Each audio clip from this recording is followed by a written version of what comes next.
Whatever you want to contribute, just let us know. We can do this on your release. Now, everybody sit down. Yep, so. All right. Is this thing on? That sounds loud. Oh, here we go. All right, everyone, start to settle in here.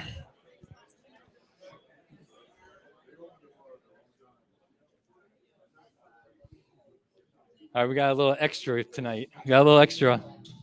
Oh, yeah.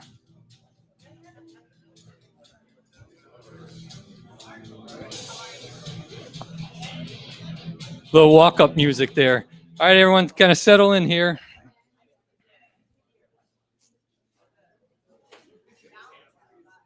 Are we on?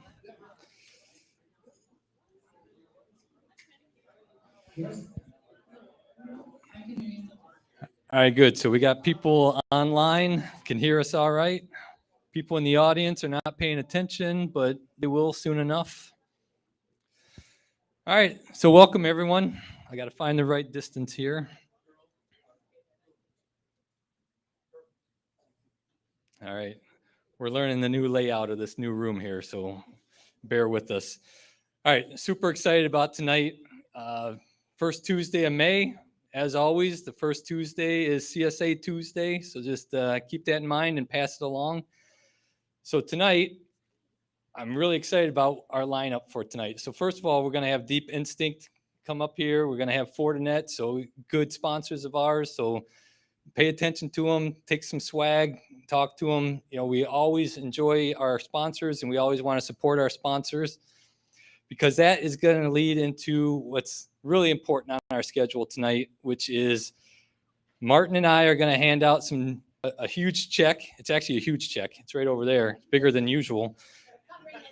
We're going to hand out a huge check for people that are doing some really good things. And we're also going to hand out some certificates to a couple students that are going to get a scholarship tonight. So all the money that you guys are giving to us, meaning the sponsors, we're turning that around and doing good things with it. We're giving out charitable contributions. We're giving out scholarships. And it's all for one purpose. And it's our main purpose for being here, which is to train the next generation of cyber warriors that are out there defending cyberspace, because there's a shortage, and we're going to do whatever we can do here to help stem that shortage. And that's scholarships, that's charitable contributions to organizations that are doing training. And we're going to do whatever we can to make sure that we foster the next generation or the current generation with a new skill set. So everyone's welcome. So we're going to do that. So first, let's bring up our board, because as usual, our board is very important, because like me, they're doing this stuff for free. And, you know, many of them have been here the whole time. And I was having this debate with Rob this afternoon driving here, because I was like, man, this feels like we've been doing this forever. It's like, it's got to be our 5-year anniversary. It's like, no, we've only been doing it since 2019. It's like, that's bull crap. You know, we've been doing this longer than that. So finally, Renew, who has been here since the beginning with me. Well, actually, she's been even before me, but she solved it all. It's actually been 2018. So we've been here for 4 years. This is our 4-year anniversary. So good stuff. And it's all because of you guys. And then you see everyone up there. These are some pillars of the security community here in Detroit. So if you see them around, Zaz here, Jamon's here, Martin, Renew, Rob. Did I miss anyone?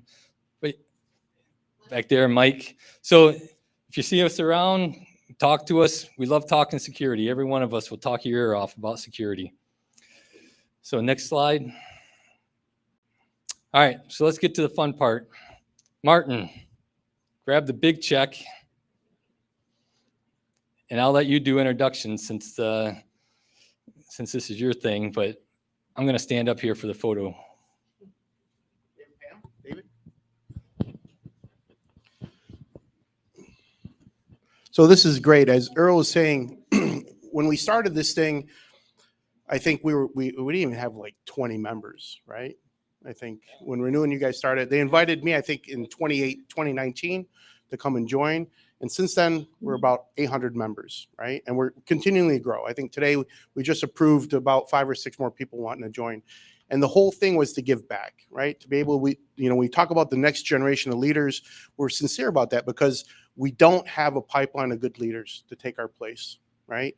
And if you see some of the new stuff coming in with the SEC proposal and that, it looks like we're going to be, some of the CISOs are going to be shifting over and taking some board seats. So it's going to open up a lot more opportunities for great leaders. So this is a great opportunity for everybody. I think this is the best forum that we started here in Detroit next to Avanta to help bring people together and help continue and foster and educate.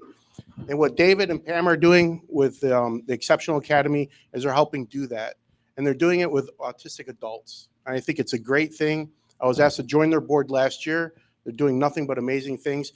And they're training individuals to help work in the workforce, to take over some of the skills and some of the positions that we need, but also they're helping employers, right? And they're helping us to learn how to manage and cope and deal with the special needs of these individuals to make them more productive and more and prosperous in our environment.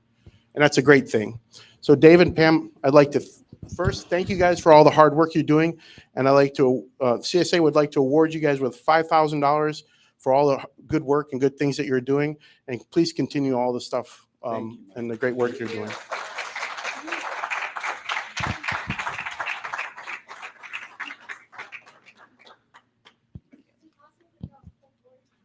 No, of course. Come on up. We're gonna take, guys, we're going to take a picture. So please, this is going to be just a moment of just publicity stuff.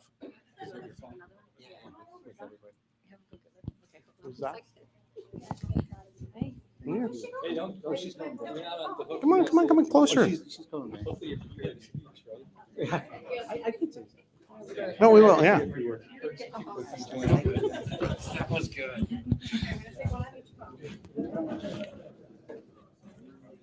Thank you, sure.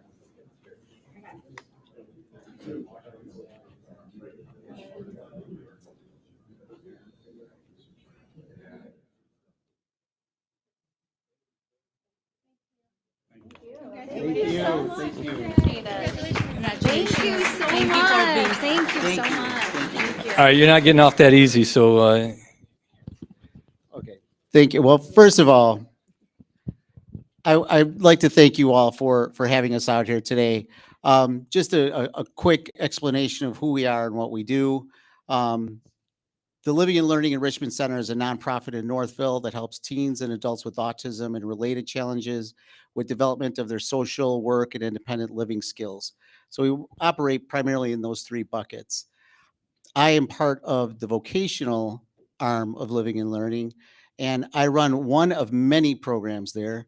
My program is called the Exceptional Academy, and the Exceptional Academy is basically a advanced work skills training program for Detroit area people with disabilities.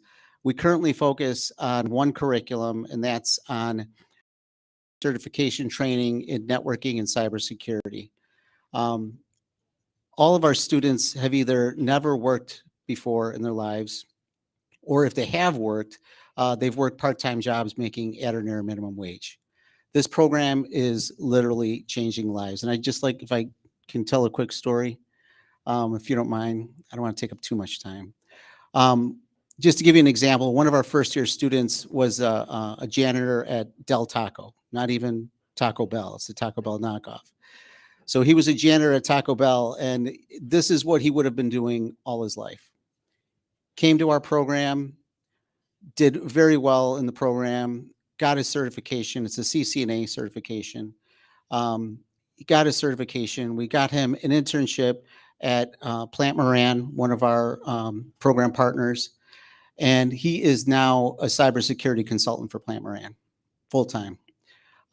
Just this past fall, he became a published author because he wrote a paper on corporate cybersecurity on behalf of Plant Moran.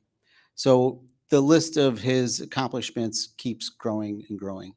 And again, I mean, from janitor to cybersecurity consultant, published author, this is the types of things that you're helping us with right now. So we just would love to thank you from the bottom of our hearts for your support. Thank you very much to all of you. All right, great story. All right, thank you so much. So, thanks, Martin. All right, so next up, and again, you know, if you think back to where we came from 4 years ago, I can remember sitting around a table at Penske headquarters, and me, Eric, Willie, Rob, and Arun's not here, but we were starting up the bank account that we needed for the organization. And so we all threw $20 on the table to start up our first bank account for this organization. And tonight we're handing out $10,000 worth of, you know, contributions. I mean, this is amazing growth that we've done here. So Za, you can come up. So these are our first 2 scholarships that we've ever handed out. So a little momentous there. So I'm pretty excited about this. So Za has kind of been spearheading the scholarships. And so I'll let her take over right now and introduce our 2 winners. So good evening, everybody. I'm so happy for this, and I want to introduce Juman as well. And Juman and I have been working as long as other members of the CSA Detroit chapter. We've been working on developing the scholarship, and this is the first time, and I'm so happy. I have one of the students, we have 2, and I want to see if my other student is here as well. But let's start with Michael Bojayan. And I want to talk a little bit. Come on, Michael. Come on over here. So he's one of our awardees of the scholarship. The scholarship is also in honor of one of our founding members, Rajiv Das, who unfortunately passed away year and a half ago. And so he was crucial in the development of our chapter, in all of the programs that we've been working on. So I'm really, really pleased that this came to fruition and we can do something on his honor as well. So Michael is our first awardee of the night.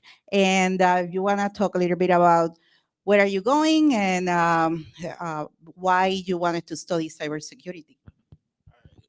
So my plan is to go to Henry Ford for my first 2 years in cybersecurity, and then transfer out to Detroit Mercy, University of Detroit Mercy. So I'm pretty interested in cybersecurity because, well, when I was little, I was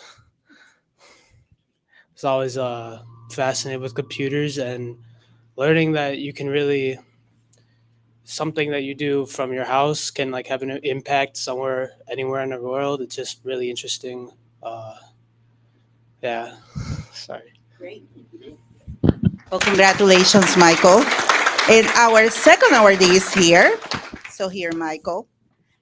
Also, I wanted to say that with the scholarship for $2,500 to each of the students, We're also giving them a year of mentorship with any of the members of our CSA Detroit chapter, which I think is invaluable. So you can continue being motivated, and any issue or not for copying any assignment or homework. That's not due. We're not going to take any exam for you, but if you have any question on your path going forward, you can always use the expertise of the group. And then our next awardee is Akash Ahuja, and he's here with us today. And if you want to talk a little bit about your path. First of all, I want to thank everyone who made this possible. It's a great encouragement to us students here. To talk about how I got into cybersecurity, well, to make a long story short, I slept with $18,000 in my bank account and woke up, there was a zero balance. Turns out the money was going to Ukraine somewhere, and I had no clue what was going on. So that was the day I decided I'm going to make this change. I'm a healthcare worker by profession, but I want to merge healthcare and cybersecurity because maximum breaches happen in the healthcare industry, as you know. So I want to thank everyone who made this possible for us, and I look forward to the mentorship as well. Thank you. Let's get all those board members up here. Yes. So if we can have the board members, I also want to mention that we have somebody that has come forward to sponsor also our scholarship in the future. This Mr. Rupesh, who's in the back, and he was also a friend of Rajiv. And so we're very thankful that you have shown interest in helping other students in the future as well. So thank you for that.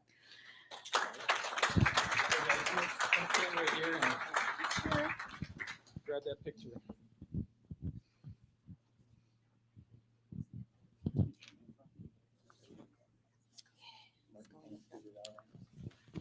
Look at Martin. He doesn't even want to come up here. Come on, Omar. Martin, what are you doing? Oh, you're like a part? You're a part? Yeah, let's slide over. We should turn the light on. Slide this way. That's good. It's just. No, we can move a little.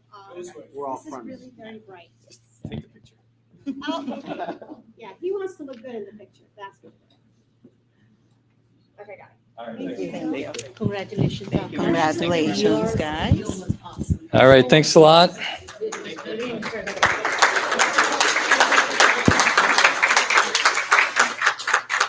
All right. So after all of that, let's see if Chuck, are you ready?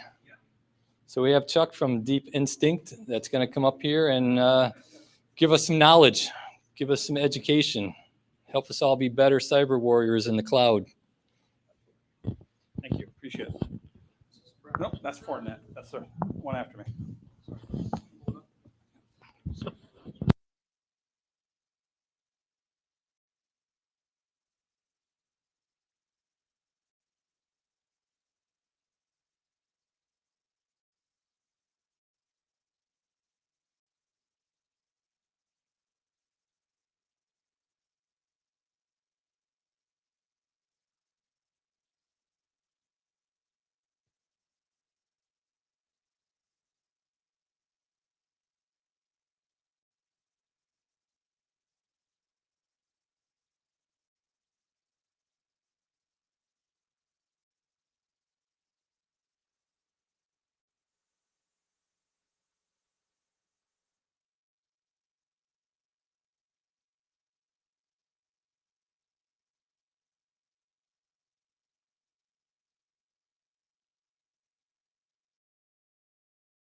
All right, guys, thanks for joining. It's great being here in front of a lot of other cybersecurity professionals like myself. Kind of honored to talk to you guys. So what I want to talk about tonight is the evolving threat landscape and what's changing and what we're seeing out there. I work for Deep Instinct currently. I've been with them for 5 years. I've been in IT cybersecurity for about 25 years. Started off in the manufacturing side with Kraft Philip Morris. Did a lot of services stuff for EDS, Microsoft, went from there. And then I was a deputy CISO at Fiserv FIS, worked with both companies, managed about 80% of United States banking traffic, a 60-person SOC. So I've been in the field with you guys. I've been there. I've been in the trenches. And then I jumped over to the vendor space. Just a short story around why I'm here at Deep Instinct. I was approached 5 years ago at Black Hat by our CEO, asked if I could speak with them, kind of blew it off. I was happy where I was at, wasn't content. Needs to say he came up and had this atrocious story at the time of, hey, prevention's possible. Didn't believe him. Needs to say, sat down with him 2.5 hours later, signed an NDA, tore it apart for 2 weeks, and I've been here ever since. So just kind of give you an idea of my background, why I'm here. Get a little credibility behind, my stories and what I'll be talking about here, so you understand. So, okay, next. All right. So a key stat here I want to bring up, guys, is 80% of successful breaches are from unknown attacks. There's two main reasons for that. One is a lot of attacks these days, they're not being reported openly. Us threat researchers on the backside, we get the reports, we share stuff, but it's back channels. And a lot of times it is with, that's way I put it, 3-letter agencies as well as Israelis, others. They're sharing that behind the scenes, but it doesn't get out there to the mass market, so you can get it added out there and see it. Because people want to pay the ransom, move on. They don't want to take the reputation hit. They don't want to take the other items from it. So with those unknowns, they're not being reported. We're not seeing them. They're getting in. So meaning basically all of our cyber defenses we have right now are missing things. They're letting things get in. And then we only hear about the big ones in the news, but there's a lot of other small ones going on a daily basis that get out by there. Next one. All right, 68% of those attacks, they're coming from and hitting the endpoint, meaning that the security in depth and that they're getting through all the other defenses that you have and getting to the endpoint. That's kind of critical. And most of those, honestly, guys, 80% of that is phishing. Phishing attack is a human factor. The human factor, we all know, misconfigurations, other items, people clicking on things they shouldn't be, education. Human factor is the big one. We see that over and over again, but it's hitting the endpoint. And the endpoint being the desktop or servers, even mobile devices. Of those, 53% of that is ransomware. This stat's from 2020. It's actually gone up from then, but I haven't been able to get a good reputable stat. Another thing, you guys, all these stats I have the sources for it. I'm more than willing to share them with you so you can pass them on. And some of them are actually my own. So as I said, I'll back up all the data that we have up here. Keep going to the next one. 77% of those attacks that get hit with ransomware, they're hit again. Because what's happening, we've heard about the double, triple, quadruple extortion now, but also too what's happening when they get in, they put the back doors in. These guys have gotten the big payout, like Carnival Cruise Line. They've gotten hit 5 times. 3 times they've admitted publicly. The other 2 times they haven't, but they have these back doors in place. These back doors get in place. The credentials, they sell it on the dark web to somebody else. The guys, lower gangs will go out there. They'll take that. They'll make money off of it. They'll go out there for the scraps. And they keep on doing this over and over again. And they put back doors in until you kind of really clean house. You're stuck with it. And we're seeing this over and over again. This is constantly. Was it Bridgestone? Their Iowa plant got hit. And 2 months later, their main office got hit. And they attributed it to a backdoor that was put in. All right, new threats. Landscape's changing. Digital transformation. Hybrid infrastructure, moving to the cloud migrations. Some interesting trends there we're seeing as, especially with the pandemic, a lot of knee-jerk reaction. Hey, we get to the cloud, we're already starting, let's get out there fast. You've left a lot of your old infrastructure in your fortress, in your data center. That was secure, you had all your security controls in place. Well, all of a sudden now you've left that there as a backup, everything's in the cloud. And what you left back in your data center, your subject matter experts. It was mentioned earlier that there's a shortage right now of security professionals. In the United States, it's estimated about 400 to 500,000. Globally, it's 4 to 5 million. Some people say 6 million globally shortage. What's happening is your subject matter experts are leaving. That knowledge is going, documentation. Everybody's so stressed and overworked. I'm seeing it day in and day out of where documentation is not being kept up because the people aren't there any longer. That tribal knowledge is left. And because of that, so I got off track there for a second. That tribal knowledge is gone, and what's happening is that the old data center is not being patched. Servers being forgot about. A very large retailer, I'm not allowed to say, in Sweden, big blue sign, yellow sign, can't say who it is, but you get the idea. They got hit in January, and it was because they had migrated to Office 365, left their old Exchange server up. They didn't patch it with the Exchange vulnerability that came out of March of last year, July and September. Those type of things are common. We're seeing that on a regular basis over and over again. And then same thing goes for your security controls. You had them in place for your data center. Did you put them in place properly for the cloud? Are you seeing, do you have the same security controls in place? Do you have the same monitoring in place? Are you assuming somebody else is doing it? When was the last time you validated what they're doing and what their controls are?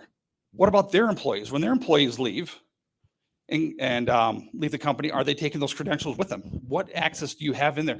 Like at the Colonial Pipeline, that was a former employee. They didn't shut down the VPN. We're seeing the same thing happening for vendors. They're getting hit to be able to get into your infrastructure, get into your cloud. All right. Remote work, huge one there. Remote work, knee-jerk reaction. Again, a lot of stuff was tossed out there very fast, get it up and running. They didn't put the controls in place around that. We're playing catch up now. And we're seeing that. Plus, also, they're running on dirty networks, meaning that they're at home, they're with your kids, your spouses. Something gets infected there, it passes on to your system. And then from there, if they're not the proper controls in place, it goes right through the VPN, right into your corporation. We're seeing that continuously. It's becoming, that attack surface right there has grown over 250% just in the past 6 months of going after that, because large companies, they came out, IBM just published this out there, 25% of the large companies out there said that, hey, they're going to keep remote workers. They're going to keep it out there and offer it as an option because it's the only way they can maintain workers, because the shift of everybody coming in the office, people want that flex work. They want to be able to work from home. All right, your data, where it's stored, it's now at rest on laptops. People don't want to log into the VPN. They store it locally. Their shadow IT, hey, I want to share this with somebody, but they're not part of this, so I'm just going to put it out on Dropbox and put it someplace else out there. So we see that shadow IT, shadow sharing, your data is everywhere. Getting proper controls around that. What are you doing to protect that? What are you doing to protect against insider threats? Again, that insider, that issues around the human factor. We see that over and over again with insider threats. They're being hired. I mean, Indeed just took down, 43 posts just last week around, hey, we're hiring penetration testers. No, they're hiring hackers. They're going in. If you get in, hey, we give you a bonus. We're seeing that. Also, they're actually putting ads out there. Disgruntled with your job, come talk to us. Hey, we'll give you $10,000. You give us your credentials. In the US, it's an issue, but where it's even more of a problem, where I've talked to quite a few CISOs from down South America or Latin America, those regions where some of their employees only make $500 a month. They have somebody walk in and say, here you go, here's 10 grand, give me all your stuff, and they're doing it. How do you prevent against that, especially in the cloud? All right, attack surface is growing. Is your security stack? What are you doing to protect against these type of threats? All right, these are actually our trends from Deep Instinct. We pulled this. This is 2021 from last year. A lot of people always focus on the ransomware. Let's get a pointer here. They were focused on the ransomware. Well, it's actually the smaller impact out there. It's actually the worms, the viruses, which actually comes in and drops the droppers, and the droppers then is what drops typically your ransomware. So a lot of people focus on this, but it's all these other things that get in there. And once this stuff gets in, the droppers put the backbores in, and they drop more additional worms to spread out. So we're constantly growing out there. So kind of, don't focus on the ransomware, focus on everything, because they all lead to each other. Next. Okay, vulnerabilities. Supply chain vulnerabilities. Go ahead, one. Thank you. SolarWinds, big one there. Everybody knows about it. Basically, it got in through a vulnerability. Then from there, they put out their own patch, and it kind of grew out there. A lot of it has to do with exclusions, and we'll talk about exclusions and how exclusions are around putting security holes in your infrastructure. When was the last time you looked at your exclusions list in your security stack and your security software? To me, as a security professional, that should be looked at just like you do your firewall logs. You look at your firewall logs. Typically, it depends on what industry you're in, 30 days, 60 days, or 90 days quarterly. You look at your firewall logs. You look at your firewall rules, what's allowed to talk to where, those type of things. You shut down stuff you don't need. That's good security practice. What's the last thing you do with exclusions? I'll get more into that here. Go ahead.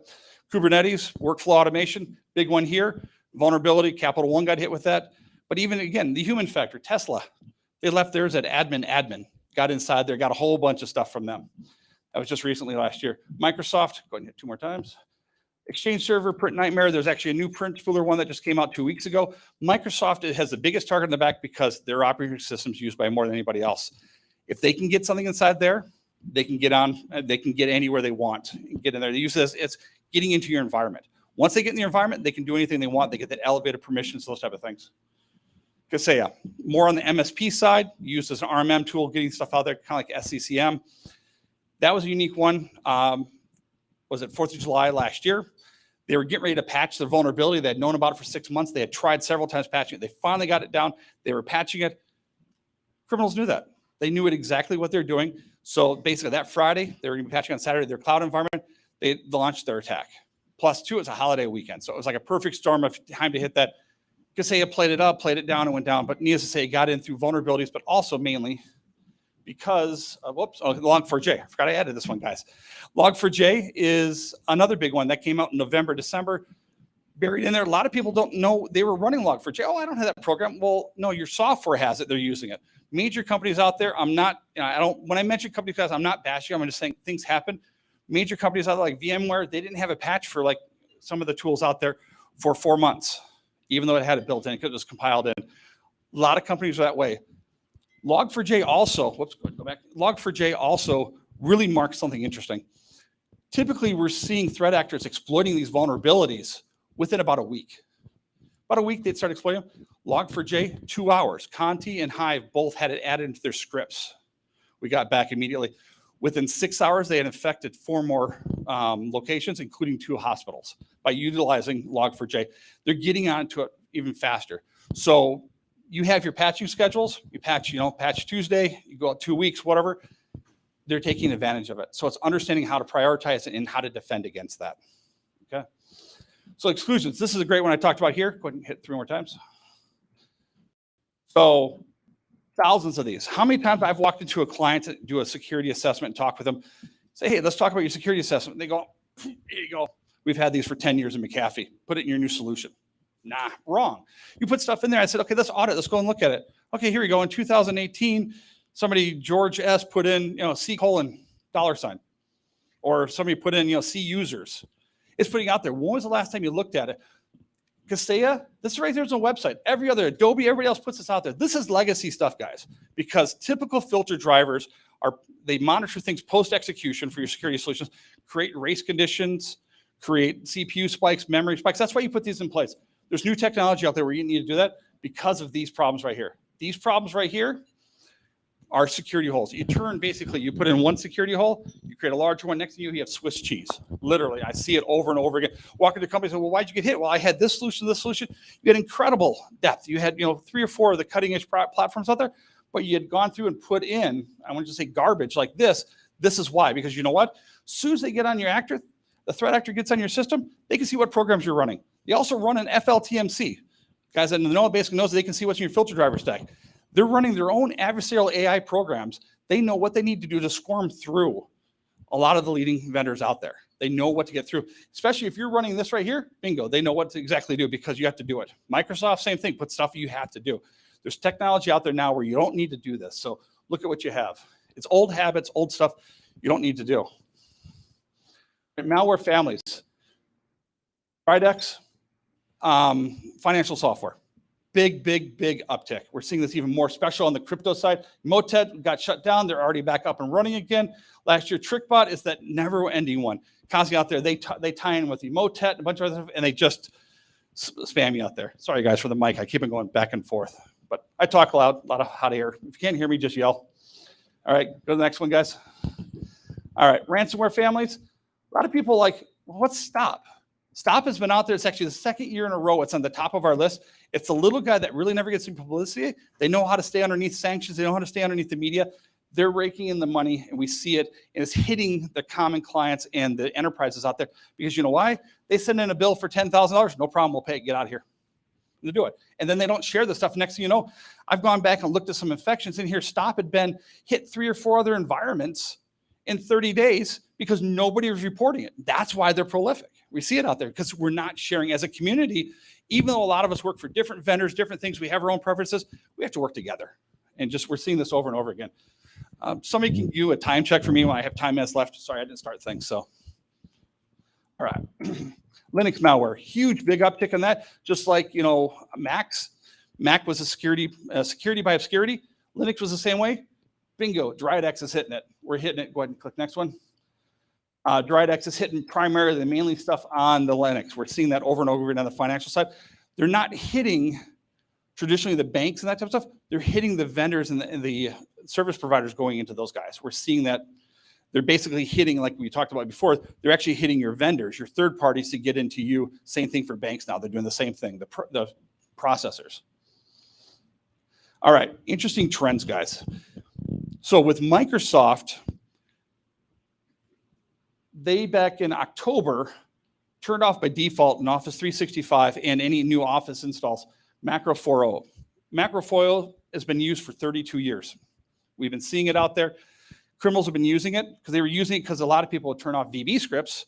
So they went back to using this old stuff. They turned this off. Microsoft just this month turned off by default any new installs, any new startups, VBA scripts for Office products. 90% of the clients have gone back and talked to it. They just flipped it right back on again because it causes too much production outage, too much stuff, especially with finance and payroll. Can't interfere with that. So they turned it right back on again. So we see it over and over again. We actually saw this 6 months ago. This actually came out of our threat report. Python Go started becoming more common. They can package it up. It's not seen as malicious. Comes right in. It's another scripting language to use. Same thing for JavaScript. Also, they've moved their scripts and stuff. Instead of sending you the whole thing where basically you stop your email, stops EXEs and other things like that, they're dropping it on the cloud and they're sending you a link. Hey, click on this. Hey, our company, we just changed the mask update policy. Pop in here. Hey, everybody has to return to the office on Monday. Regardless, click on this link. They click on this. You already allow OneDrive, Google Drive, everything else in, so they can just run the scripts freely down from there. Again, it goes back to those exclusions. What are you doing looking at the stuff running within your own environment or from these things? Do you have it tightened down to just your domain, or is it just everything that Google does? Next one. All right, speed. Speed is one big one here. Go ahead and go. All right. So let's talk about this. So basically something comes in through a vulnerability, comes in through a download, comes in through somebody clicking on something. We talk about the speed of attack and what we're seeing now. This all testing, we just did this in January compared to what we had done about 2.5 years ago when there's still some spinning disk around. The speed has gotten so much faster on systems, as well as systems have gotten more powerful. Within 1.5 seconds, we're seeing they've already elevated their permissions. They've already run some initial scripts. When they run a script on your system, one of the first things it looks for is a Slavic keyboard. Slavic keyboard, okay, we're going to kill our process. We're not going to go any farther. Second or third one typically there is looking for Microsoft shadow copies. It's looking for your backups. It's looking for other software that's using that. It actually breaks that software, makes it look like it's still going, but a lot of times flips the encryption key. Therefore, you're actually doing encrypted backups. Unless you're doing full backups checking on a weekly basis, you're not going to detect this. They will then sit there dormant a lot of times for 7 to 21 days.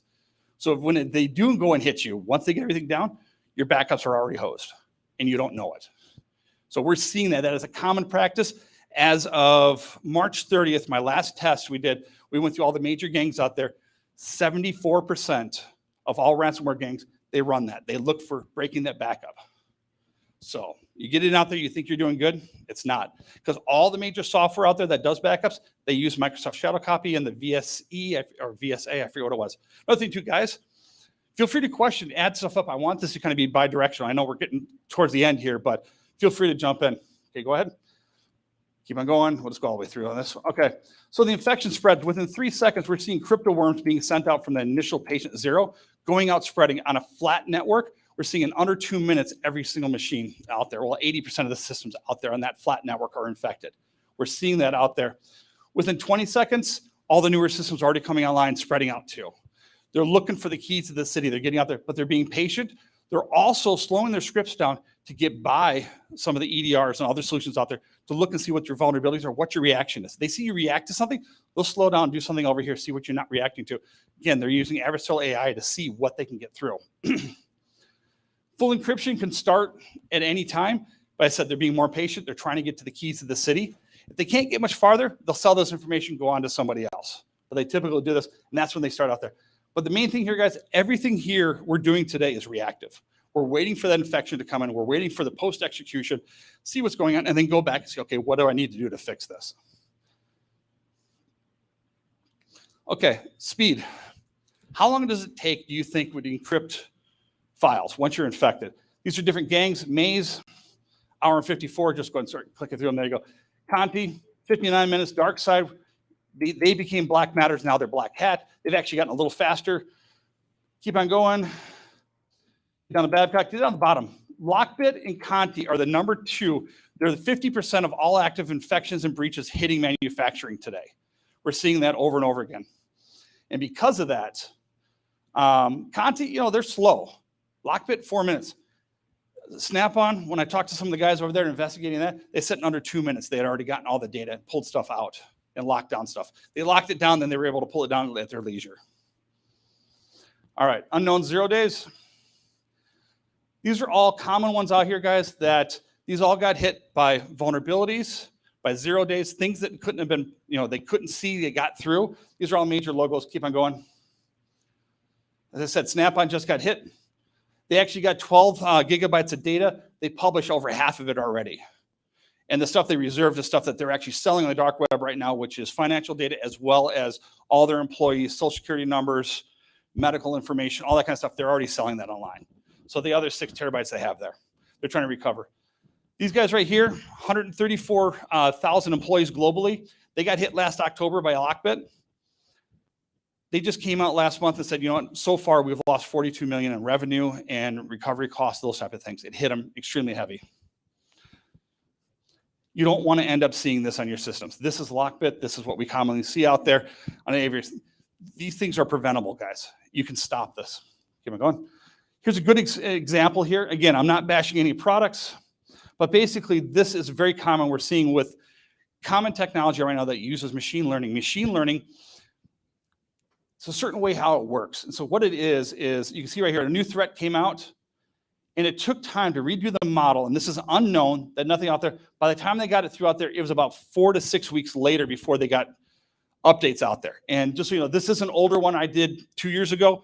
I re-looked at that. The times haven't changed a bit month. A couple of vendors, they've dropped down by a week or two, but typically it takes time, and I'll explain why that is. So we're talking about machine learning here. So machine learning here, go ahead and go through the top row, thanks. We looked at the raw data, typically 3,000 to 5,000 files. Some of them are looking at 50,000 or 100,000 files now. They've gotten up there. They're looking at the IP header and the first part of the file. Manual feature engineering, typically people have to sit there. Back in Silence's heyday, I talked to somebody there, they had 162 people sitting there. That's what their job was, doing manual featuring extraction, labeling to go into the threat vectors, go into the random force models, which think of it as kind of like a flow chart. Which direction you need to go, where you need to go. If this has this, I see this pattern, we go from there. It took the effectiveness up. Some of the effectiveness, they're actually gotten up there, guys, I've seen it about 75. And this is for unknown threats, guys. What I'm talking about here, these are 0 days. Kind of talking about, 80% of those attacks out there. This isn't the known stuff. Machine learning, absolutely incredible at the known effects. But the problem is they have to see it to get it programmed. Because it comes through and gets through their system, they have to reprogram it and get it out there. And it takes anywhere from 2 weeks to 6 weeks, depending on the vendor, on average. I'm not speaking for everybody. False positives can be from 1% when they're finely tuned, all the way up to higher than that. And we see out of the box, some of those guys are higher. Problem, again, is your security staff. Your security staff leaves. Your subject matter experts leave. Things get out of tuning. Your alerts just coming in. I just was talking to a Fortune 100 company last week. They're getting an average of 500,000 alerts per week. They're not responding to them. They're ignoring them unless something happens. They're not able to be reactive. We're seeing this over and over again. And their updates come out daily for, blacklisting, those type of things. And then also weekly, they're putting out new models. And sometimes, they'll go a couple of weeks without models. Deep learning is different. This is the new technology. There's 3 major vendors using it now in the industry. They're using it for different things. So there's huge amounts of raw data comes in. Deep Instinct, we use 250 million samples per quarter. That's how much we learn. We look at the entire file, and we build it out, and basically builds a neural net like the human brain. Best way to talk about this here, your phones. You only started using Siri or Google probably within the past 2 years. It's because deep learning got introduced. Before that, you get tired of repeating yourself, telling it to the same thing over and over again. We're seeing it. Same thing for like a 2-year-old. A 2-year-old, ask them the difference between a puppy and a kitten, you put a pile of each there, they're gonna pick it out every time, except for maybe pugs and Persians that look kind of the same with a smashed up front end. So same thing, but the human, and that's where other major companies are using deep learning, autonomous driving, image recognition, you're using it for cancer screening. It's out there, it's being used, it's the wave of kind of going through and the direction you want to go. With Deep Instinct, I can speak to us, again, not really pushing us, but just saying our own known threats, we're catching at 99%, and our false positive rate is less than 1%. People laugh at me, say bullshit, they call me out on it. That's the same thing I did. Remember the story I told you with my CEO in the beginning? I did the same thing. I'm like, nah, not possible, dark magic. But I will tell you this though, this right here, the last couple clients I've sat down, pulled their stuff out, it's actually more than that. It's actually 6 or 7 zeros out from a false positive rate. So go to the next one. And we only update 1 to 4 times a year. Other deep learning engines, they're doing the same thing. All right, industry controls. I added this one just for you guys. I talked to this last time I was in Detroit a couple of months ago. Go ahead. These are some graphs I pulled of everything. The manufacturing industry is being slammed. We're seeing that just in the past 6 months, 600% increase in attacks against manufacturing. And you know why? The cyber criminals go after where the easy money is. Hospitals are the easy money. They get a lot of flack on that. Then they start getting basically governments coming after them. It's like, we got to go after a different industry. They found out the automotive industry, because of the supply chain and what you have to agree to when you agree to do supply chain is that, hey, if there's any disruption, the automotive company can come in, take over your plant. They can take over your dies and your tooling and send it to someplace else if there's any interruption. Because they know this, they're gonna pay that as fast as possible. And we're seeing that. So they're attacking them on the manufacturing side for the just in time. I know when I was at Kraft Foods, Philip Morris, anything I did on the network or security side that impact production, I'd get my ass chewed. And I'd be all the way from the top down. And that was because of just-in-time deliveries. Sam's Club, Costco, hey, they'd order, 45 trailers worth of mayonnaise or Tombstone pizzas or whatever else like that. That type of stuff had to go on a certain time at a certain date and had to meet there within a 3-hour window. If it didn't, there's a penalty where they'd almost lose the entire profit on the entire load. Same thing. They know this. So they're going after the easy money. You're going to pay it as fast as possible. Go ahead. So again, just showing this here, where it's going up. And a lot of that is in the manufacturing side. You can see right here the different years, 2020, 2021, 2022, worth that. Go ahead. Again, technology and manufacturing, a lot of these guys, this overlap. This is technology and manufacturing. They kind of combined them there too. From the background, it's like healthcare, we've seen that. This is where ransomware is hitting. Go ahead to the next one. I know I'm over on time, guys. Again, this nice one right here, manufacturing, biggest bulb of them all, goes down from there, food and beverage. So again, manufacturing, you guys are just being hit like, I talked about it, Conti and Lockbit, 50% of all attacks hitting manufacturing. Guys, their code out there, I can speak from the deep instinct side, we're preventing that with brains that are 24-month-old. With our brain and our technology. Over 24 months old, our stuff sits there stagnant and we can prevent it. That's why I said a lot of the stuff that's out there, there's technology out there today that can prevent this stuff. Get out of the herd mentality. Go ahead. Get out of the herd mentality and kind of go with different solutions. Figure out what's best for your stack, what defense works best for you, augment that and get that out there. These are right here, just manufacturing companies that have been hit. I just pulled these out, Toyota, Samsung, but Firestone. That's what I told you about right there. Their Iowa plant got hit. Their primary network then got hit after that. And then Snap-on just got hit, so. These are add-on slides, guys. I know I kind of went over a bit. Yeah.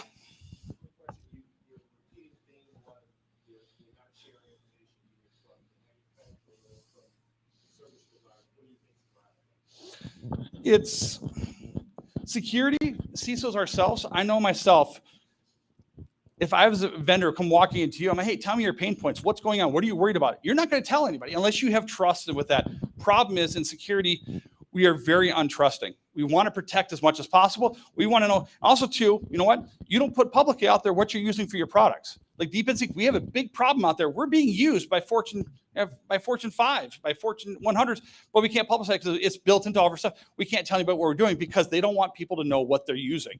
So we're not sharing technology. We're not sharing stuff. Yeah.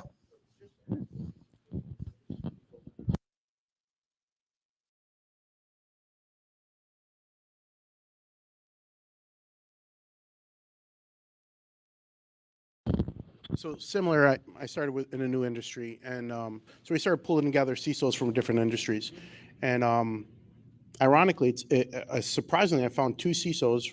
I don't want to name them or their organizations, but they didn't want to partner and share information because they said because we're competitors. And I thought, God, that's so archaic, right? I mean, that shows the maturity of the organization and everything.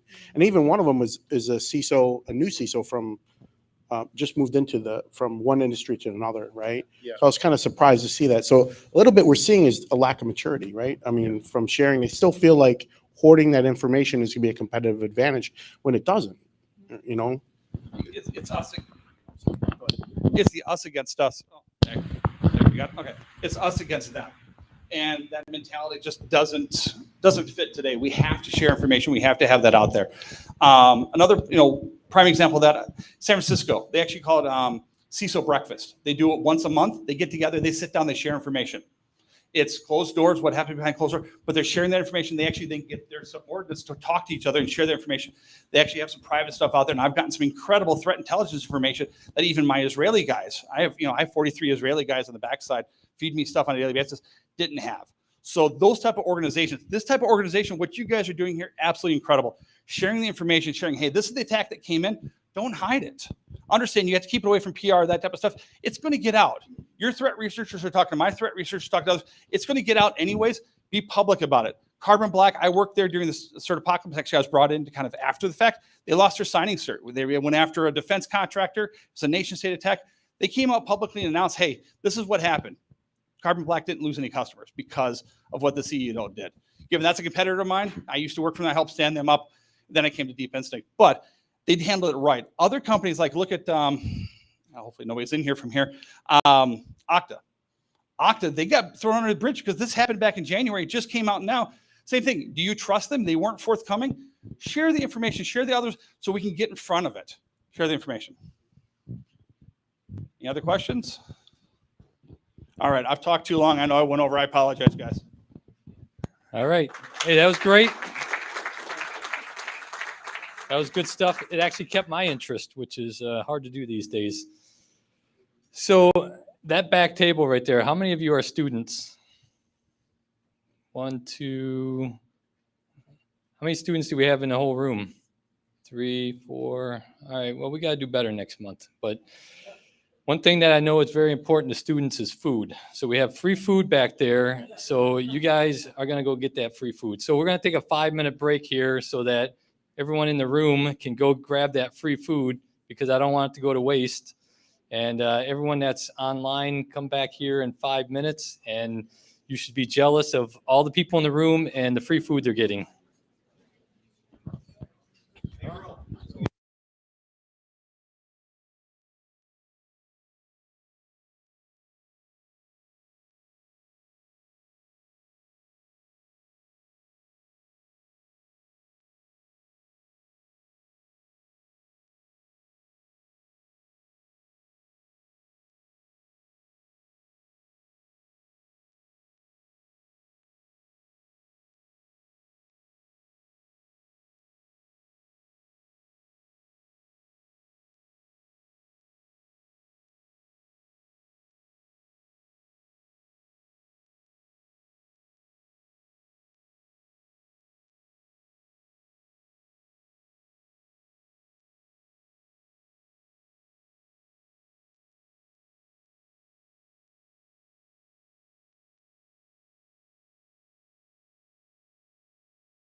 All right, break time's over. Let's settle back in here. And we will get started here.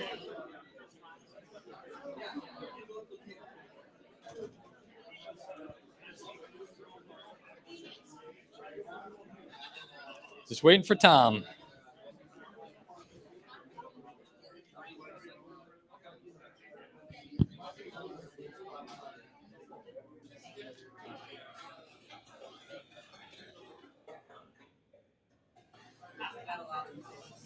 Is it pink? I'd like a little pink as an intro.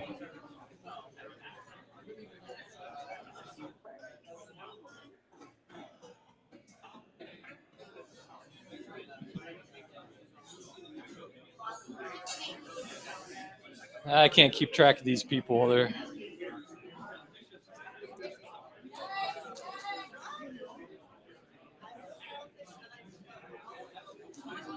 hey, Jaman, go over there and flick the lights like they do at the cinema.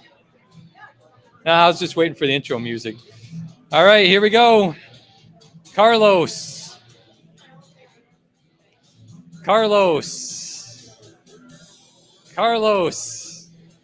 Making a call to the bullpen. All right, we're going a little bit off the rails here tonight, but next up we have Fortinet, and we have Carlos that's going to come up here and talk to us. And so far, everything tonight's been pretty cool, so there's no pressure on Carlos to deliver. All right, here we go. You see, that's the problem. To go in between, be the one standing in between the happy hour and information. So let's see.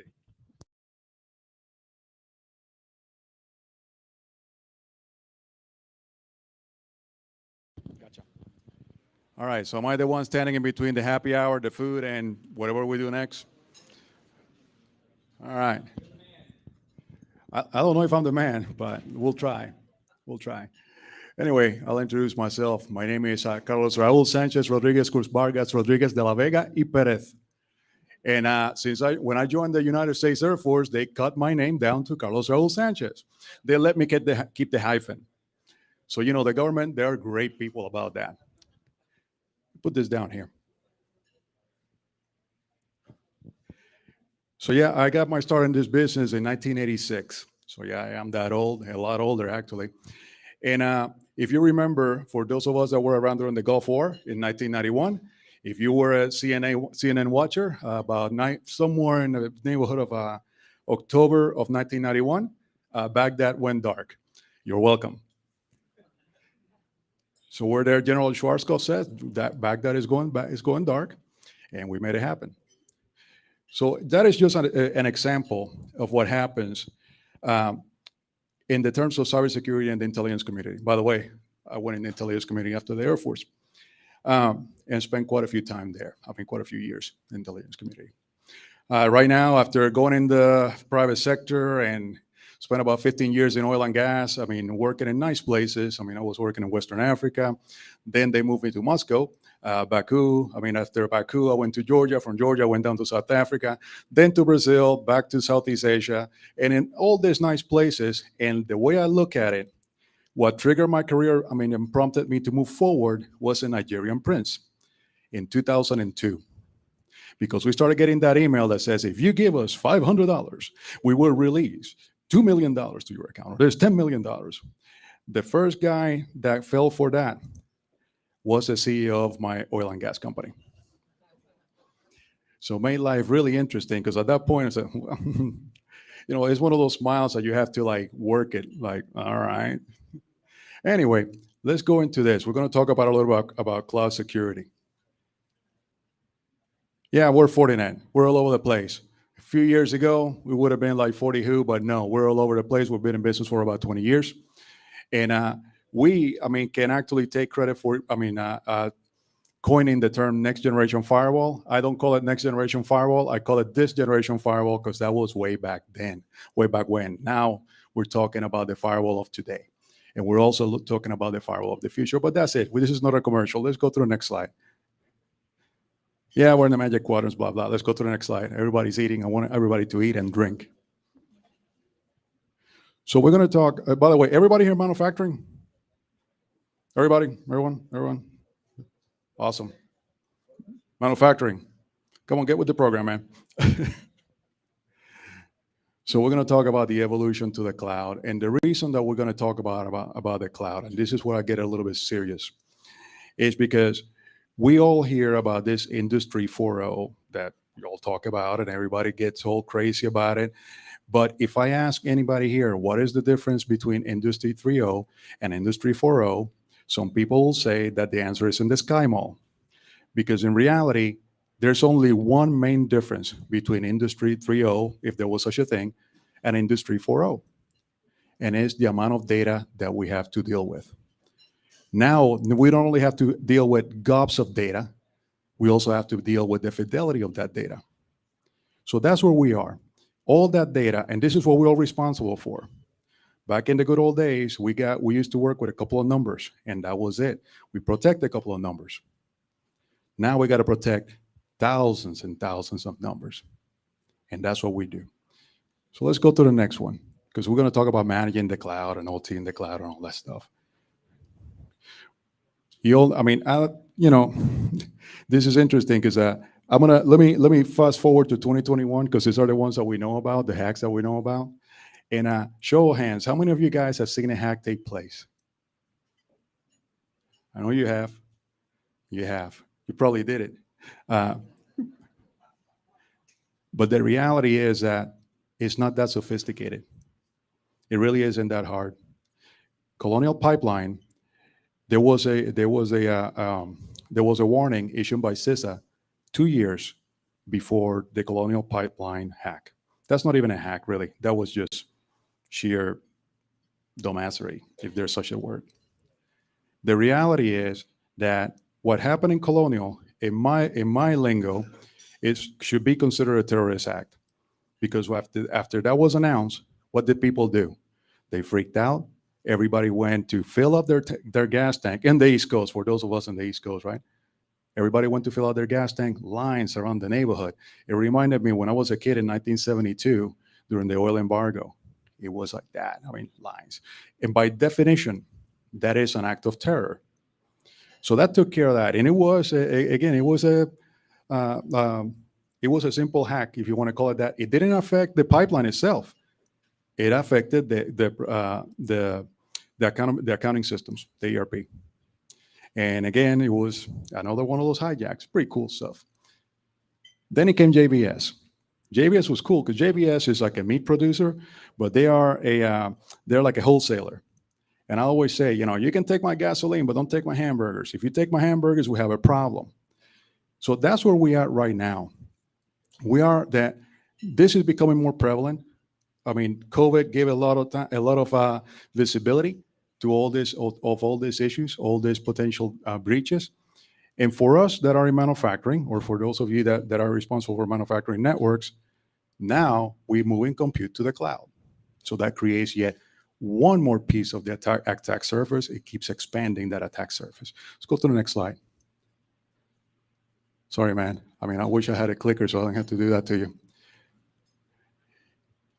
Moving migration to the clouds, all the workload migration trends. And the other thing that I was going to say is about like 82% of all statistics are made up on their spot.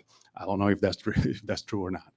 But yeah, we are moving more workloads to the cloud. We're moving more stuff to the cloud, and that is the deal.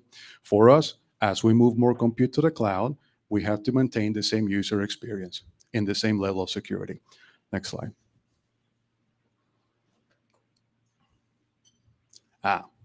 Breaking the kill chain, or the kill chain. The issue here is, and I think our colleague, before me made reference to that, is we are as good or as fast as we can move in cybersecurity. He put a really nice graph there that what it takes to encrypt hard drives, and it's a magnitude of time. I mean, it can get really, really fast. Myself, I'm a mathematician. I was a cryptologist at one point in my life. And frankly, Moore's law is going to make our lives and the life of the hacker a really fun one really soon, because we are at that point. and we're this close to quantum state. Remember, I mean, just think about it, what happens when we get to quantum state computing and what that means for hacking, what that means in terms of what we can do in encryption, which, by the way, there's no government on this planet that will let you have encryption that they cannot decrypt. That's just me saying. Let's go to the next one.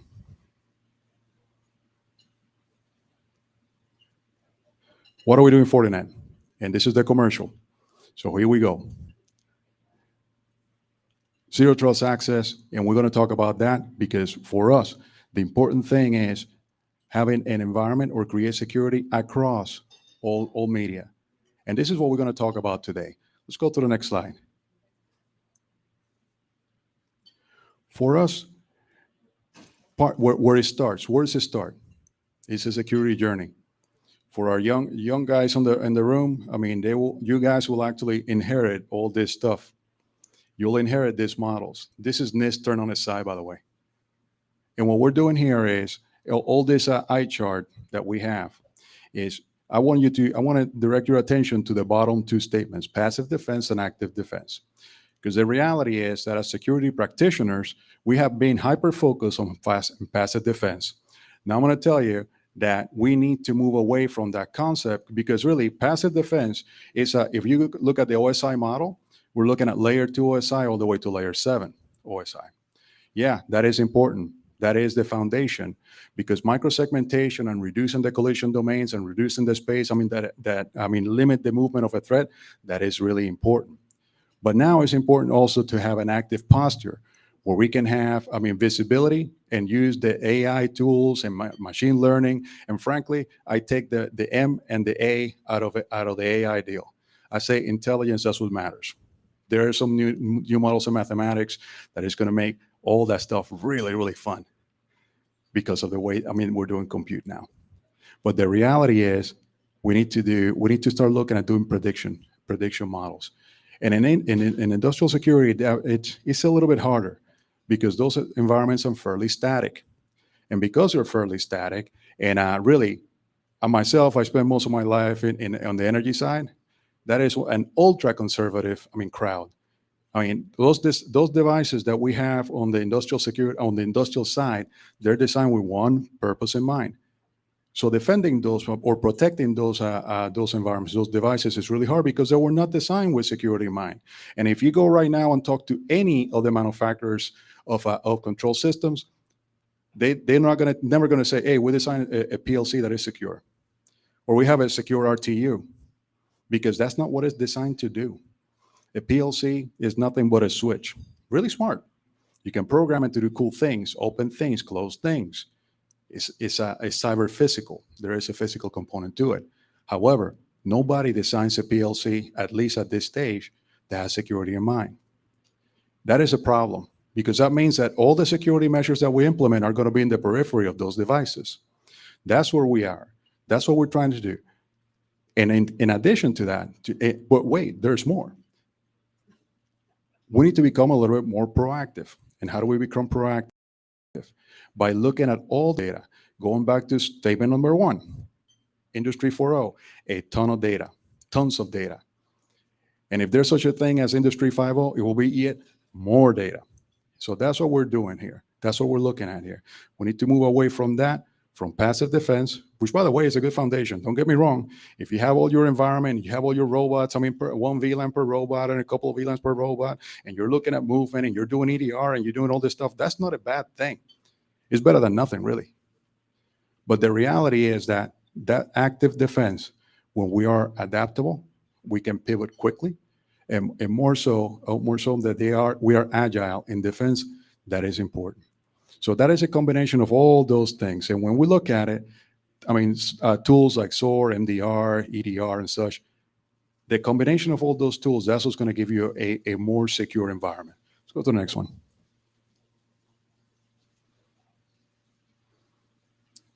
The perfect storm. I'm not even going to talk about what this means in terms of the cloud. We know the dangers of the cloud. What is the cloud? You're working on somebody else's computer. That's it. We went full circle, back to the mainframe days, but these are a lot cooler now. They're a lot cooler now. They're a lot, they got some cool marketing behind it. Mainframes were ugly and noisy. Now it's a lot different. However, the concept's still the same. Who's responsible for securing the public cloud? The user is. You are responsible for securing your cloud environment. You're responsible for securing your compute. It's not AWS. They're going to give you some tools. You got to pay for them. Azure, all these guys, you're going to have to pay for it. Well, yeah, the piper is going to be paid.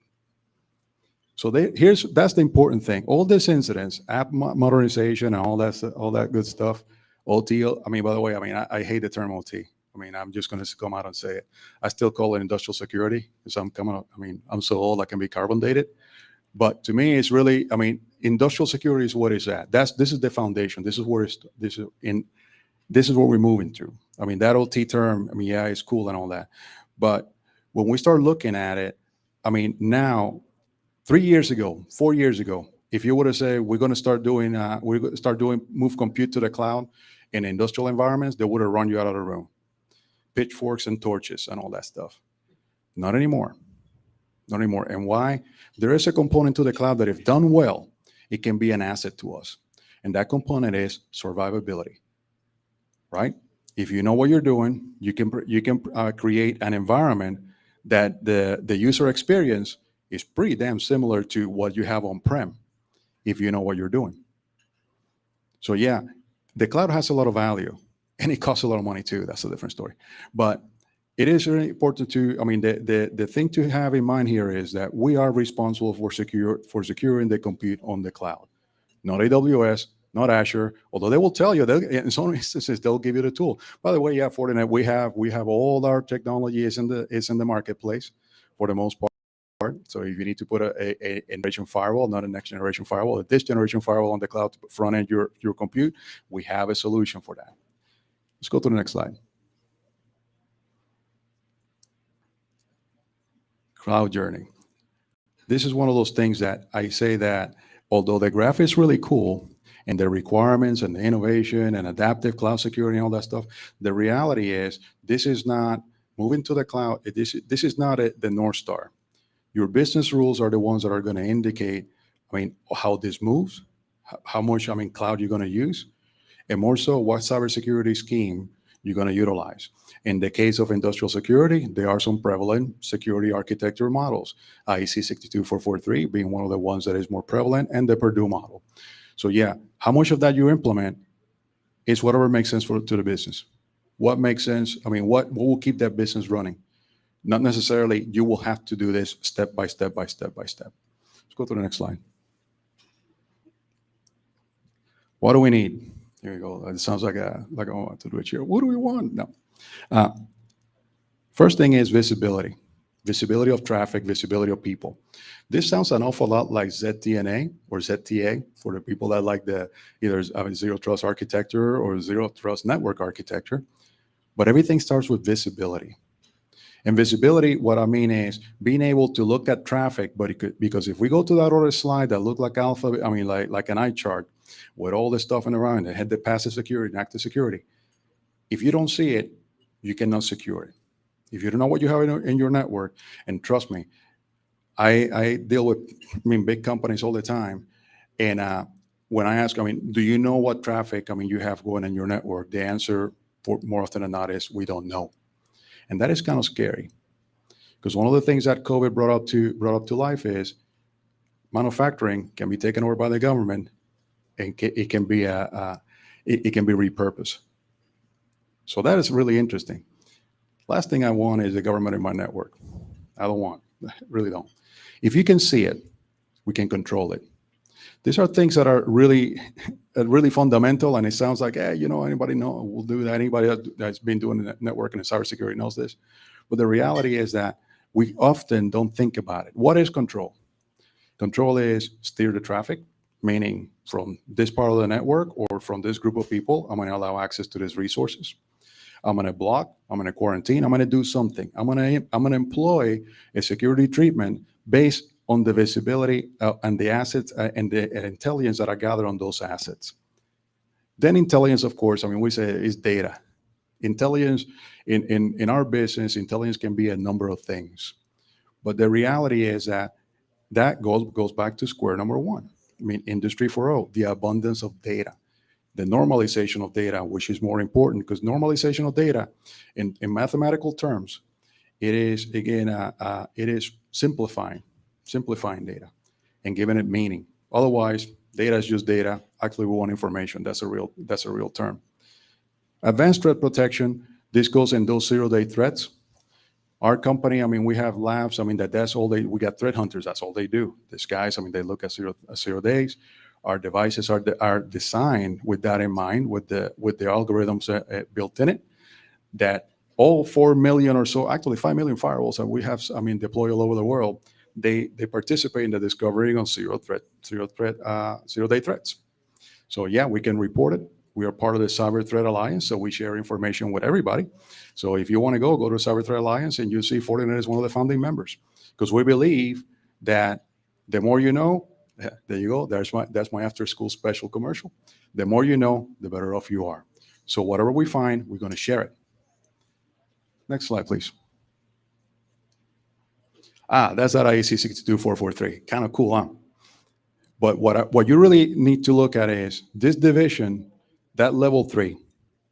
That level 3, that's where the dance starts. That's where we start dancing. We are really good, and we have experience-wise, we have become really adept to securing that upper level, meaning servers, PCs, laptops, bam, bam, bam. Whatever is below that level 3, that is the industrial side. And if most people that you ask, when was the last time that you did a security audit and revise the infrastructure and the traffic flows on that side, they will say one or two things. Either I don't know, or they won't let me look at that, because that is moving money. That part in the bottom, especially that very last line, that's the money line. If you tell your plant manager, I'm going to shut down your plant so I can put a firewall in there, or I'm going to design whatever you have there, I'm going to shut it down, I'm going to give you a new one, you replace it, he or she will not be happy with you. And I'm being kind here. But the reality is that whatever you guys design, whatever we help you design, whatever any of our colleagues on the room help you design, has to meet two requirements. It has to be safe and has to be efficient. And I don't care if it's on-prem or if it's in the cloud. All those processes that we're protecting, ultimately, there'll be a human attached to it. There'll be a machine. There'll be something that if they get out of whack, very, very scientific term, somebody will get hurt. And you don't want to be in the news explaining why is it that one of your employees, got destroyed by a machine. I work oil and gas. I used to design man overboard systems, for BP and a couple other companies. And let me tell you, man overboard, as sophisticated as it is, it's a wire on the side of a rig. If somebody falls, hits that wire, an alarm goes out, and they drop a boat. That's simple. But if that man overboard system doesn't work, somebody's going to have to go home and tell the family of that person, system didn't work, and he went down. So yeah, these things are really important for us. And I know it sounds kind of extreme, but I'm sure that if you look in your environments, there is something extreme of that nature. Somebody can get hurt. So yeah, protecting all that from that level 1, level 0. And I know I had the cooler icons with bottles and things that's been. But this stuff, more than likely, has been in operation in your environments for 20, 25 years and hasn't changed a single bit. However, when you move a little bit farther up in the SCADA historian side and HMI and your HMIs, it's not uncommon to see HMIs that are running Windows XP. Windows XP, the last time that I had a security update was in 2002. In oil and gas, there are people that design their own HMI, they design their own PLCs, and that's, again, programmable logic controller. I don't want to give you a lecture in how that works, but they made them at home. There's a guy that got paid. It's the guy. So the guy, program all that. There's no way to protect that. So us as practitioners, we need to come up with ways to protect around that. Let's go to the next slide. Enough doom and gloom, right? Hey, let's get this. Those guys in the back, they can tell you everything you want to know about Fortinet, by the way, especially that guy over there standing in the back of the room. Put him on the spot, man. He's got a big smile there. For us, the secret sauce for us is that we can look at all the traffic and we have protocol dissectors. And again, looking inside that packet and identifying that that is industrial traffic, that's what gives us the power to go back 2-3 slides that we have the visibility and the control. All this stuff, unless you're in industrial, don't mean jack squat to you. But if you talk to your plant manager and your network architects and all that, they say, oh crap, I can identify Modbus. Let's go to the next slide. Because that little guy over there, that PLC, talks in this way. That's what it understands. It's not words. Well, actually, there are words, because when you program that, that's what that is. It's an actual hex word. But it's for the purposes of us, we don't know. But we need to do that and look at it on the wire. Going back to, again, square two, speed. We got to do this really, really fast. So that's what we're doing. I mean, and if you look here, you see Modbus as a protocol. And if you refer to the previous slide, you saw like 60 different signatures protocols. And underneath each one of them, it's about like, I don't know, some of them have even 60 subcategories. It's getting really big, right? Mathematically, we're talking about 1,900 different signatures and possible combinations that go in all the protocol chart that you saw above. That means that if you have a Schneider PLC, like that one that we have on the screen, that Schneider PLC talk Modbus, but it also can talk the MP3. So here you go. Now you have, 120 possible combinations that guy can talk. If you have a Siemens, if you're a Siemens client, then they do the MP3, they do BACnet because they do building access controls. They do Modbus, they do Ethernet IP, they do a bunch of stuff like that.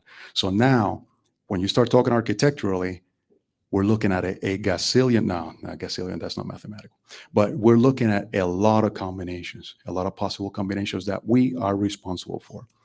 And if you think you're not, wait till it breaks. Wait till it gets hacked. Let's go to the next slide. What about courses? You didn't mention courses. Yeah. Courses. Courses? Oh, yeah. I'll talk to you about that one in a minute.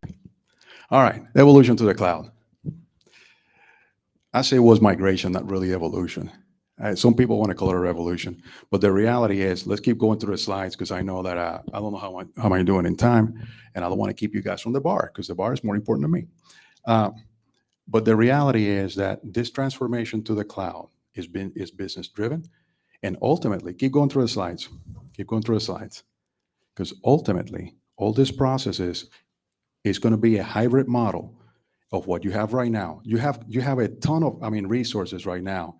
You have a lot of capital outlay. You have a data center. Are you going to ditch your data center, all the servers that you have there, your ESXi farm and all that stuff in favor of the cloud? Maybe you are.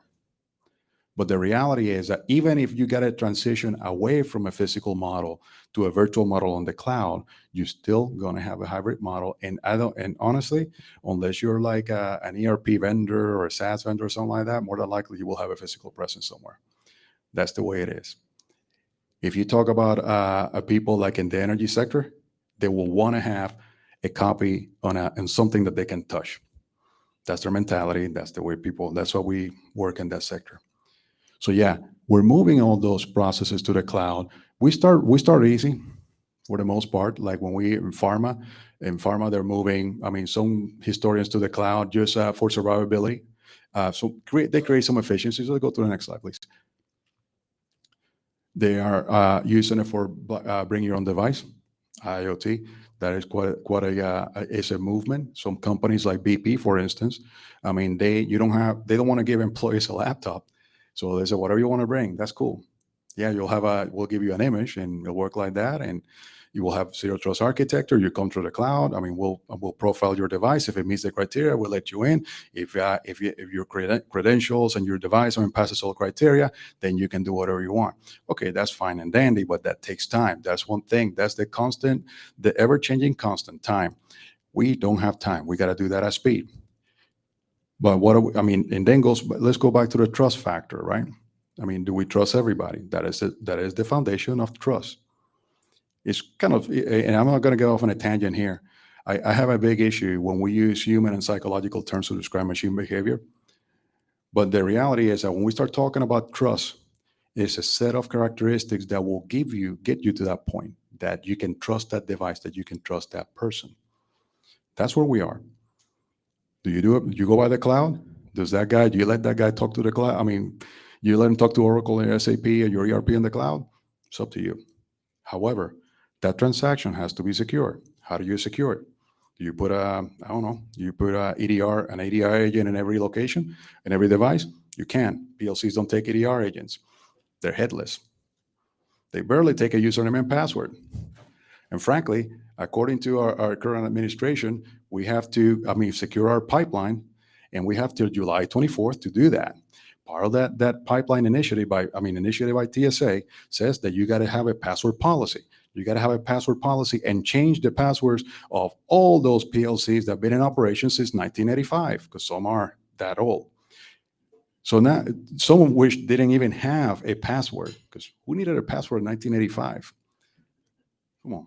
But we're still responsible for it. So the pipeline people are freaking out, because now you probably have, in the manufacturing environment, you have a couple thousand IPs. If you go to an oil field in West Texas, a small oil field is 10,000 wells. Each well has a couple of those PLCs. Each one of those PLCs has an IP. So yeah, it's a very daunting task. And then you have pipeline, because everything, that's part of the system, right? You go from upstream production, then you go, midstream for pipeline, and then you go downstream, which is like what you see at the gas pump and all that stuff. All those guys are freaking out. In fact, they called me. That's what I had to step outside. But that is an interesting thing. There's still the responsibility of securing those assets, some of which really they're going to have to back up a truck and replace them, because that's the only way that they can be in compliance. So anyway, be careful with that. Be careful with compliance. Next one. Multi-factor authentication. Is that the one all be all? If you do multi-factor authentication, are you safe? Are you secure? Show of hands. That cat says no. Depends. Let me give you an example. When RSA came out, the RSA tokens came out, for most of us, we said, gotcha. Now you can share passwords. Now you got to use your username and password. You got to take your token, and cool. Now we know that you are the guy. It again goes back in the visibility part in the couple of slides back. I got called to do an audit in a government facility, because we saw one particular username and password that apparently that cat was the one that was doing all the work for everybody. It looked like all the logs, bam, bam, bam, bam, bam. We have thousands of entries in their log. What he did is he did the old-fashioned stuff. He took a sticky note, put it by the monitor, username, password, and then he put the RSA token. He taped it right below with instructions on how to get in. So the company spent millions of dollars in an RSA implementation. Now, let's get the M out of the way. Let's get the A out of the way. And the lacking one was the I. There was no intelligence there, because these people decided that was the coolest thing in the world. I'll share my password. Now, that goes back with the allocating human terms to technology. Trust. This guy trusted that there was no malicious intent. Now, me, being that I am the guy that I am, and I love to do things, just to mess with people. No, I'm sorry, I don't do that anymore. I'm an old guy now. I don't do that anymore. But what we did is we did send an email from his account to his supervisor. And then he go, man, what's up with that, man? You may say, you get me in trouble. So, well, actually not you. There's about 62 people that work underneath you that were using your credentials. Who was it? I don't know. But we told them that was the case. And then we had to amend, or the part of the audit was the acceptable usage policy on that company had to be amended. Human process, machines, all that stuff, all working together. But that is the key here. I don't care what the compute is. I really don't. And you shouldn't either. Only for economics, if you really care. What the really important part here is that, and this is, if you don't remember anything else tonight, remember that none of this means jack squat unless your people actually follow the policies. And there's people, if you really want to bypass all security, find the laziest guy in your team and tell that cat to figure out a way to go to get from doing work, get away from doing work, because he'll figure it out, or she will figure it out, how to get around security. In some environments, in factories, if there's a place where you can plug a laptop, they will plug it in. That creates another problem because that's access. I'm talking here physical access. Let's go to the next slide. Now, challenges. We'll talk about VPNs in a minute. We all know VPNs here, right?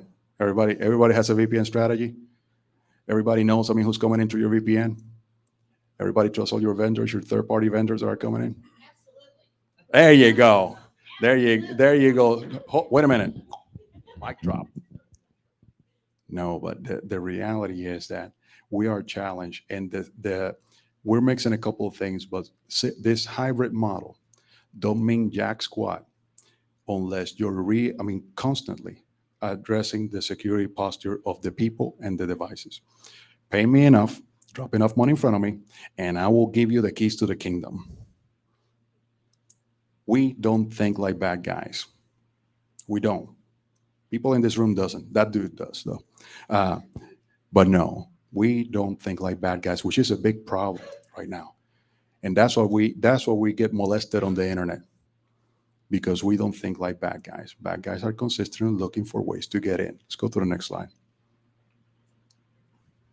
SD-WAN, new thing, new acronym, new TLA. Actually, it's a 5LA because it's 5 letters. But the reality is that when we start integrating all these technologies and then we get the cloud involved in all this, now we're looking at not only we're looking at the cloud, that some people demonize the cloud and they're scared of the cloud and it costs a lot of money. But now we have a ton of freaking devices that we have to deal with. We have, router switches, firewalls. We have SD-WAN devices for those people that buy SD-WAN as a service. Bam, bam, bam. The more devices you have to control, the bigger the threat. The bigger the threat landscape. Commercial time. We took all that and we collapsed all that into one single OS, one single device. So SD-WAN, free. Well, not really. You got to buy the firewall, but it's included. IPS, IDS, application control, all those things included, all in one. Why? Because it's a lot easier to deal with one device than dealing with 5 or 6. If you look at our environments, and if you go to the plant and you say, hey, we got to put equipment here, they give you a little bit of space like that big, close. And those of you guys that control robots, you can't go in there and put like a half a rack worth of gear. It doesn't happen. Next slide. We work with everybody. All the clouds. We have native integrations. We have the power. We have the talent. We have it all. We integrate with all those guys. Why do we do it? And why do we have our presence in all those clouds? And why do we integrate with all those other vendors? By the way, let's go to the next slide. And we have all those connectors and all those vendors and all that stuff. We do it so you don't have to. So when you start designing and you design your solutions, let me tell you, one of the things that takes the most time in consulting hours is integration. It's almost as bad as audits. But yeah, integrations take time. If your vendor, your security vendor, your network vendor doesn't play well with others, you're left holding the hat. Next slide. I'm almost done. It's all right. I like that. I got one too. We're an industry leader. We're in the Gartner Quadrant. Let me go to the next slide because I want to go really quick. Look at our cloud security report. Remember, if you don't, let's go to the last one. I think there's this. There you go. You see, they were running by the book. But if you don't remember anything of tonight, if all this stuff, I was going to say some other word, but yeah, all this stuff that we said tonight is all these differing environments, all this different media. Some of it, or actually none of it, was designed with security in mind. All this was designed for you to secure it. How much, the flexibility and all that, how secure you want to make it is up to you. It's up to the business. What are the controls? Who do you trust? It's up to you. It's up to the business. All we do in Fortinet is help you design an environment that is safe, because I believe, by the way, that's why I work for Fortinet. because I believe in creating a safe environment for all these other processes that we try to secure and make it efficient. Because if it sucks, it slows down everything, it slows down production, the people are going to tell you to, take it out. Nobody wants to slow down. Nobody ever says to slow down. Anyway, any questions? One, going twice. Bar, it's on me. Go drink whatever you want. It's on me. All right, great job. Great job. I got to tell you, both presenters brought it tonight. Those were A presentations there. So good job. Thanks for that. And thanks for everyone hanging in. I always like, hey, when are people going to start dropping out? And you guys hung in there. So that's good. Can we bring up the next slide? There's no slide for the CPEs. All right, if anyone needs CPEs, there it is. There it is. Most important slide for auditors. Auditors are hungry for CPEs. I've never seen anything like it. Talk to Renew. So we have a big event coming up in August. I'm not going to tell you exactly what it is. I'm just going to tease it for now, but stay tuned because it's going to be something we've never done before, and hopefully we get a big turnout. And so stay tuned for that. Well, it's still going to be big. It's going to be a big turnout, but limited. And then if any student or someone who has just graduated how long since you graduated? All right, so anybody who has graduated within 5 days, meet Martin and I out there after this. So again, thank you everyone. Thank you anyone who's still online. And remember, the first Tuesday of the month is CSA Tuesday, and so we'll see you in August. So we're going to take a little hiatus here, but in August. ISACA? This isn't an ISACA meeting. All right, Jermaine wants me to talk about ISACA. So there's something coming on with ISACA, and we'll put it out on our LinkedIn. All right. So thanks, everyone. Grab some food on the way out. I think they have takeout boxes, and thanks.